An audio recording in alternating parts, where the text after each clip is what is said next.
نحمدہ ونصلی ونسلم علی رسول الکریم اما بعد۔ آج مسائل رمضان کورس کا 13واں دن ہے اور سبق نمبر 13 کا یہ دوسرا حصہ ہے۔ پہلے حصے میں سجدہ سہوا سے متعلق چند ضوابط اور مسائل بیان ہو چکی ہیں۔ اس حصے میں سجدہ تلاوت سے متعلق چند بنیادی مسائل بیان ہوں گی۔ یہ بات یاد رکھی کہ ہمارے فقہاء کرام رحمہم اللہ نے اپنی کتابوں میں سجدہ تلاوت سے متعلق بہت سے مسائل لکھے ہیں، لیکن یہاں پر وہ مسائل بیان کرنا مقصود ہیں جن کا تعلق نماز کے ساتھ ہیں۔ سب سے پہلا مسئلہ یہ ہے کہ قرآن کریم میں کل 14 آیات مبارکہ ایسی ہے کہ ان کے پڑھنے اور سننے سے سجدہ تلاوت واجب ہو جاتا ہے، چاہے وہ آیت نماز کے اندر تلاوت کی جائے یا سنی جائے، یا نماز سے باہر تلاوت کی جائے یا سنی جائے، دونوں صورتوں میں سجدہ تلاوت واجب ہو جاتا ہے۔ دوسرا مسئلہ یہ ہے کہ نماز کے اندر جب امام صاحب سجدہ تلاوت کی آیت پڑھے تو امام اور مقتدی دونوں کے اوپر سجدہ کرنا واجب ہو جاتا ہے، چاہے مقتدی وہ تلاوت خود سنے یا نہ سنے، لیکن امام کی اتباع کی وجہ سے وہ ہر حال میں سجدہ تلاوت ادا کرے گا۔ تیسرا مسئلہ یہ ہے کہ اگر کسی امام صاحب نے نماز کے اندر سجدہ تلاوت ادا نہیں کیا تو مقتدی انفرادی طور پر خود ادا نہیں کر سکتا۔ چوتھا مسئلہ یہ ہے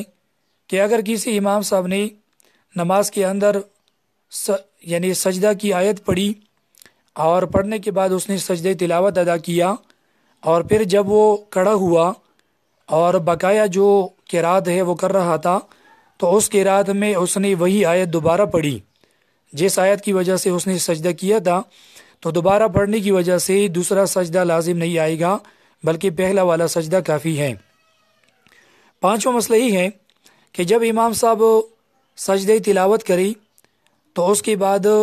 جب کھڑا ہو جائے تو کچھ تلاوت کرنا بہتر ہے،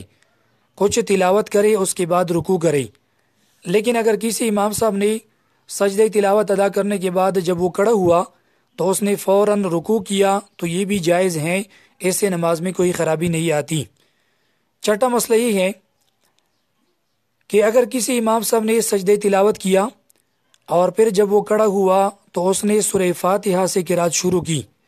تو اس سے بھی نماز میں کوئی خرابی نہیں آتی اور اس سے سجدہ سہوا وغیرہ لازم نہیں آتا،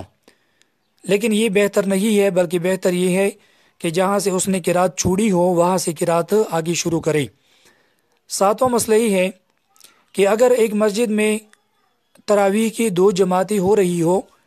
اور ایک جماعت کی امام صاحب سجدہ کی کوئی آیت پڑھے اور دوسری جماعت کی جو مقتدی حضرات ہے یا امام ہے وہ آیت سنے، تو ان کے لیے نماز میں سجدہ تلاوت کرنا جائز نہیں ہے بلکہ وہ نماز کے باہر ادا کریں گے،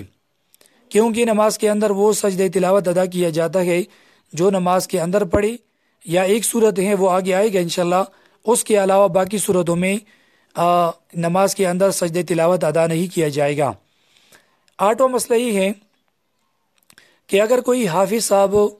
تراویح سے پہلے تلاوت کر رہا تھا اپنی جگہ پر بیٹھ کر، جے نماز پر بیٹھ کر، اور اس نے سجدہ کی کوئی آیت پڑھی، پھر وہ اس نے تراویح شروع کیے اور تراویح شروع کرنے کے بعد وہی آیت اس نے پڑھی، تو اب ایک سجدہ نماز کے اندر کافی ہے، یعنی جو نماز سے پہلے اس نے آیت پڑھی ہے اسی جگہ پر بیٹھ کر اس کے لیے علیحدہ سجدہ تلاوت کرنے کی ضرورت نہیں ہے۔ مسئلہ نمبر 9 یہ ہے کہ اگر کسی امام صاحب سے کسی مقتدی نے، یعنی وہ نماز میں شریک نہیں تھا لیکن اس نے امام صاحب سے سجدہ کی کوئی آیت سنی، پھر وہ امام کے ساتھ نماز میں شریک ہوا، تو اگر اس نے امام کے ساتھ نماز کے اندر سجدہ ادا کیا، یعنی سجدہ تلاوت ادا کیا، تب تو کوئی مسئلہ نہیں ہے، لیکن اگر اس نے سجدہ تلاوت ادا نہیں کیا اس کے بعد وہ امام کے ساتھ شریک ہوا اور اس نے اسی رکعت میں امام کی اقتداء کی جس رکعت میں امام نے وہ آیت پڑھی تھی، تب بھی یوں سمجھا جائے گا کہ مقتدی کو سجدہ مل گیا۔ لیکن اگر اسی رکعت میں وہ امام کے ساتھ شریک نہیں ہوا، دوسری رکعت میں شریک ہوا یا پھر دوسری میں بھی شریک نہیں ہوا، تو ایسی صورت میں جو مقتدی ہیں وہ یعنی نماز سے خارج سجدہ تلاوت ادا کرے گا۔ اب یوں سمجھا جائے گا کہ اس کو سجدہ تلاوت نہیں ملا۔ 10واں مسئلہ یہ ہے کہ اگر کوئی حافظ صاحب تراویح میں قرآن کریم سنا رہا تھا اور کوئی سجدہ کی آیت اس نے غلط پڑھی، پھر جو پیچھے سامنے کھڑا تھا اس نے جو ہے امام کو لقمہ دیا اور اس نے وہی آیت جو ہے امام کو بتا دی، امام نے وہی آیت دوبارہ پڑھی، تو اب اسی صورت میں ایک ہی سجدہ کرنا کافی ہے، 2-3 سجدے اس میں ضروری نہیں ہیں۔ 11واں مسئلہ یہ ہے کہ اگر کسی امام صاحب نے سجدہ کی آیت نہیں پڑھی تھی اور اس نے یوں سمجھا کہ میں نے سجدہ کی آیت پڑھی اور اس نے سجدہ تلاوت کیا، تو ایسی صورت میں یہ نماز دوبارہ پڑھنا ضروری ہے۔ احسن الفتاوی جلد نمبر 4 صفحہ نمبر 60 کے اوپر یہ مسئلہ موجود ہے۔ 12واں مسئلہ یہ ہے کہ اگر کسی حافظ صاحب نے تراویح کے اندر سجدہ کی آیت پڑھی اور پھر اس نے سجدہ تلاوت بھی ادا کیا، لیکن بعد میں معلوم ہوا کہ وہ تراویح جو ہیں وہ فاسد تھی، اس میں کوئی غلطی ہوئی تھی جس کی وجہ سے وہ تراویح فاسد ہو چکی تھی، تو اب جب دوبارہ وہ تراویح پڑھے گا تو اس میں جو قرات کرے گا اس قرات کے بعد وہ دوبارہ سجدہ تلاوت اس میں ادا کرے گا۔ اور اگر تراویح کا وقت ختم ہو چکا تھا، یعنی وہ رات گزر چکی تھی، تو اب دوبارہ اسی یعنی سجدہ تلاوت کرنے کی ضرورت نہیں ہے۔ 13واں مسئلہ یہ ہے کہ قرآن کریم میں سورہ حج میں 2 سجدے ہیں۔ پہلا سجدہ جو ہے وہ احناف کے نزدیک واجب ہے،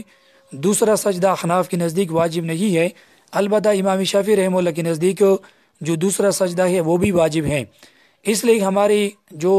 علماء کرام ہیں وہ یہ فرماتے ہیں کہ اگر کوئی شخص نماز سے باہر سورہ حج کی تلاوت کرے تو اس کو چاہیے کہ وہ 2 سجدے کرے تاکہ امام شافعی رحمہ اللہ کی اتباع بھی ہو جائے اور اختلاف سے بچ جائے، اور اگر نماز کے اندر ہو تو نماز کے اندر سورہ حج کا جو پہلا سجدہ ہے اس کو ادا کرے، وہ ادا کرنا واجب اور ضروری ہے، اور جو دوسرا سجدہ ہے وہ ادا نہ کرے۔ 14واں مسئلہ یہ ہے کہ سجدہ تلاوت ادا کرنے کی مختلف صورتیں اور طریقے ہیں۔ پہلی صورت یہ ہے کہ اگر کسی امام صاحب نے سجدہ کی آیت پڑھی اور آیت کے بعد اس نے فوراً مستقل طور پر سجدہ کیا تو یہ سب سے بہترین اور افضل طریقہ ہے، اور یہ اس میں کسی کا اختلاف بھی نہیں ہے، اس طریقے سے سجدہ تلاوت ادا کیا جائے۔ دوسرا طریقہ یہ ہے کہ اگر کسی امام صاحب نے سجدہ کی آیت پڑھی اور پڑھنے کے بعد اس نے رکوع کیا اور رکوع میں اس نے نیت کی سجدی کی، یعنی رکوع کے وقت یعنی رکوع کے لیے جھکتے وقت اس نے نیت کی، تو اس سے بھی سجدہ تلاوت ادا ہو جائے گا۔ لیکن یہاں یہ بات یاد رکھیں کہ اگر مقتدی حضرات جو ہیں انہوں نے بھی نیت کی ہیں تو ان کا سجدہ تلاوت بھی ادا ہوگا، لیکن اگر مقتدیوں نے نیت نہیں کی، صرف امام نے رکوع میں نیت کی ہے تو امام کا ادا ہو جائے گا اور مقتدیوں کا سجدہ تلاوت رہ جائے گا۔ اس لیے امام کو یہ چاہیے کہ وہ رکوع میں سجدہ تلاوت ادا کرنے کی کوشش نہ کرے۔ تیسرا طریقہ اور تیسری صورت یہ ہے کہ اگر کسی امام صاحب نے سجدہ کی آیت تلاوت کی اور اس کے بعد اس نے رکوع کیا اور رکوع میں اس نے نیت نہیں کی، پھر اس کے بعد اس نے جو 2 سجدے ہیں نماز کے وہ ادا کیے، تو ان 2 سجدوں میں خود بخود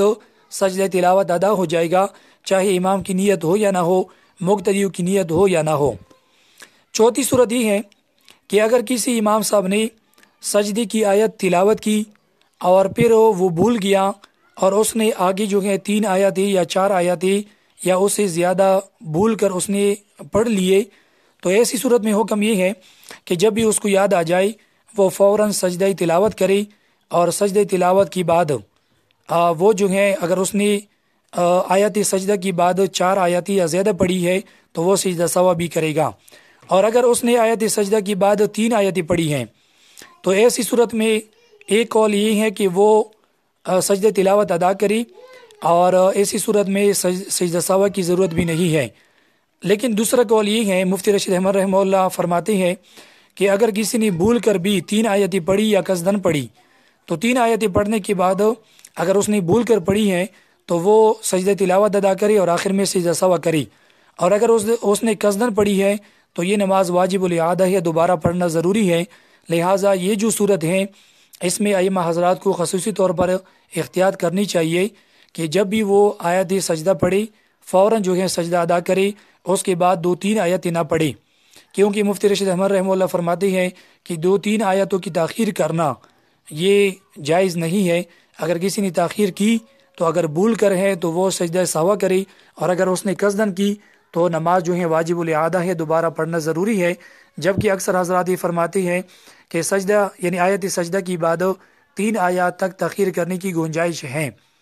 اور اس صورت میں سجدہ سہوا بھی لازم نہیں آئے گا۔ اکثر حضرات کا قول یہ ہے، لیکن چونکہ مفتی رشید احمد رحمہ اللہ بہت بڑے محقق عالم گزرے ہیں، اس لیے احتیاط یہ ہے کہ جو امام صاحب آیت سجدہ پڑھے وہ فوراً جو ہے سجدہ ادا کرے، اس کے بعد مزید آیت وغیرہ نہ پڑھے۔ ہاں ایک صورت یہ ہے کہ قرآن کریم میں سورہ انشقاق کے آخر میں ایک سجدہ ہے، میرے علم کے مطابق وہاں جو ہے آیت سجدہ کی بعد 3-4 آیتیں ہیں، پھر صورت ختم ہو جاتی ہے۔ تو اگر اسی طرح صورت کے آخر میں کوئی آیت سجدہ ہو اور اس کے پڑھنے کے بعد 3-4 آیتوں تک تاخیر کی جائے تو اس میں بالاتفاق تمام علماء کرام کا اتفاق ہے کہ یہاں تاخیر کرنے کی گنجائش ہے۔ لیکن جہاں پر آیت سجدہ صورت کے درمیان میں ہے وہاں پر یہ اختلاف ہے جو میں نے پہلے بیان کیا۔ تو یہ سجدہ تلاوت سے متعلق چند بنیادی مسائل تھے۔ یہاں پر ایک مسئلہ مجھے یہ بھی یاد آیا کہ اگر کسی امام نے نماز کے اندر اگر سجدہ تلاوت ادا نہیں کیا اور نماز کے بعد اس کو یاد آیا، تو اگر اس نے نماز کے خلاف کوئی کام نہیں کیا ہے تو وہ سجدہ تلاوت ادا کرے، اور اس کے بعد اتحیات شروع سے پڑھے، درود شریف بھی پڑھے، اور دعا پڑھنے کے بعد سجدہ سہوا کرے، تو اس طریقے سے جو ہے نا یہ سجدہ تلاوت ادا ہو جائے گا۔ لیکن اگر اس نے نماز کے خلاف کوئی کام کیا تھا تو پھر جو ہے وہ ابھی سجدہ تلاوت ادا نہیں کر سکتا، ابھی پوری زندگی اس کے ذمہ یہ سجدہ تلاوت باقی رہا۔ اب وہ اس طرح کرے کہ توبہ استغفار کرے، اللہ تعالیٰ سے معافی مانگے، اب اس سجدے کی ادا کرنے کی کوئی شکل نہیں ہے۔ وآخر دعوانا الحمدللہ رب العالمین۔